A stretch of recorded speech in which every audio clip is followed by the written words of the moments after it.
So this is the brand new 2025 Proton X50. Proton calls it new, you'll say facelift. But whatever you want to label it, in reality, this is Proton's way of answering 5 years worth of feedback. Every complaint, every comment, every suggestion Malaysians had about the X50. Proton opened their ears and they've updated it not just to silence the critics, but to make it even more competitive in a crowded SUV market. But to really understand what this car means, we've got to rewind a little. Back in 2020, when the X50 first came out, it was a game changer. Malaysians went wild for it. Modern design, packed with features we've never seen at this price, and performance that felt a step above the usual suspects. It didn't just sell, it exploded. Suddenly, Proton wasn't just competing with the Japanese, it was winning over their buyers. The X50 became the car for young professionals, small families, and anyone who wanted SUV practicality without paying SUV money. And now, 5 years on, this facelift isn't just about keeping it fresh. Proton knows the stakes are higher now, competition is tougher, buyers are more demanding, and the X50 has to prove it's still the benchmark. So did Proton actually fix the things that mattered? And more importantly, does the 2025 X50 still have the magic that made Malaysians fall for it in the first place? First things first, RIP to the 3-cylinder engine. Proton's bumped it up to a full-blown 4-cylinder turbo. That's now 181 PS and 290 Newton meters of torque. That's a bump of 4 PS and 35 Newton meters over the old one. 0 to 100 in 7.6 seconds. The beauty of this too is that all variants get this engine. That's a nice thing, Proton. So it sounds like when it comes to the engine department, people got what they want. So what about its exterior looks? Seen the face yet? Sharper, moodier, and yes, that grille isn't just fancy chrome. Proton says it's Songket inspired, and I can see what they mean. Pair that with slimmer LED headlights, fresh bumpers, and new wheels with more bling, you can't say Proton didn't put an effort into this update. Now, styling's always subjective, but for me, I feel like the X50's looks best suit younger buyers, whereas the previous one could have jived with a larger age group. What do you guys think? And that sentiment becomes more apparent when you look at the Flagship's new wing. The Flagship gets that dramatic Batmobile rear wing, great to stir up curb appeal, but some might say it's trying a tad too hard at parties. On the inside, it feels proper futuristic, a whopping 14.6 infotainment screen, wireless Apple CarPlay and Android Auto baked in from day one. No OTA needed here. But let's talk ergonomics. Physical knobs for the aircon?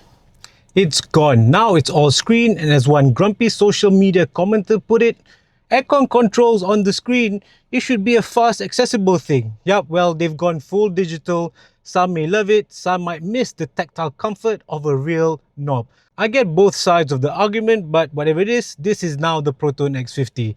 Oh, and by the way, the gear lever used to be here, now it is here at the column. Definitely giving you this EV vibe in the new Proton X50. So is the aircon controls at the screen a big hassle? Well, I got used to it pretty quickly and it's quite intuitive. I mean, you've got a fan logo there and then you just press it and then all your controls are there. So yeah, it's pretty quick, and yes, maybe there's no buttons when you're driving, so you can't just feel it. You're gonna have to look at it. But I think once you get used to your Proton X50, you just know where it is and it's pretty much a quick operation there. As for the gear lever being here, well, I think you get used to it. Yes, in the beginning, you might think, oh, okay, that's the gear lever. But I think after a while, you just accept it and you just get used to it. I like it here, actually. It gives you like a really quick shifting operation when you're reversing, when you want to go and drive and everything like that. Alright, we've covered the looks and all the toys inside. Now let's move on to what really matters for a lot of buyers, how the new X50 drives. The biggest change is of course that engine. The old 3-cylinder had character, sure, but also a fair bit of grumble and shake. This new 1.5 litre 4-cylinder turbo is smoother, more refined, and gives you that extra shove of torque right where you need it. I like that it doesn't shout when you floor it like some engines, it just gets on with the job confidently. like it's finally matured out of its awkward teenage phase. Now, Proton's also added an adaptive mode that supposedly reads your driving style and adjusts on the fly. In reality, it feels like comfort most of the time, then quietly sharpens up when you start getting heavy-footed. It's pretty much like having a co-driver who finally gets your mood swings. A little gimmicky, maybe, but it works well enough. And the ride and handling, classic Proton DNA still shows through. The steering is light but precise, the body stays composed through bends, and over rough roads, it feels planted without being crashy. Don't expect hot hatch sharpness, but for a family SUV, it strikes that sweet spot. Easy in the city, stable on the highway, and playful enough if you take the long way home. Also, I'm sure you're also curious about what the new engine's fuel consumption is like. Well, in our time with it, the best figure we managed was 6.9 litres per 100 kilometers, and the worst we saw was about 8.4 litres per 100 kilometers. And here's a real world example. When the range dropped to just 105 kilometers, a 68 ringgit top-up gave us around 500 kilometers of driving range.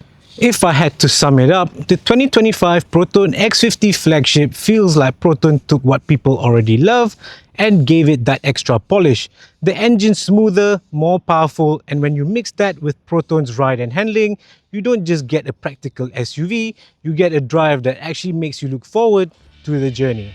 If the original X50 was Proton's breakout hit, this facelift is the follow-up album.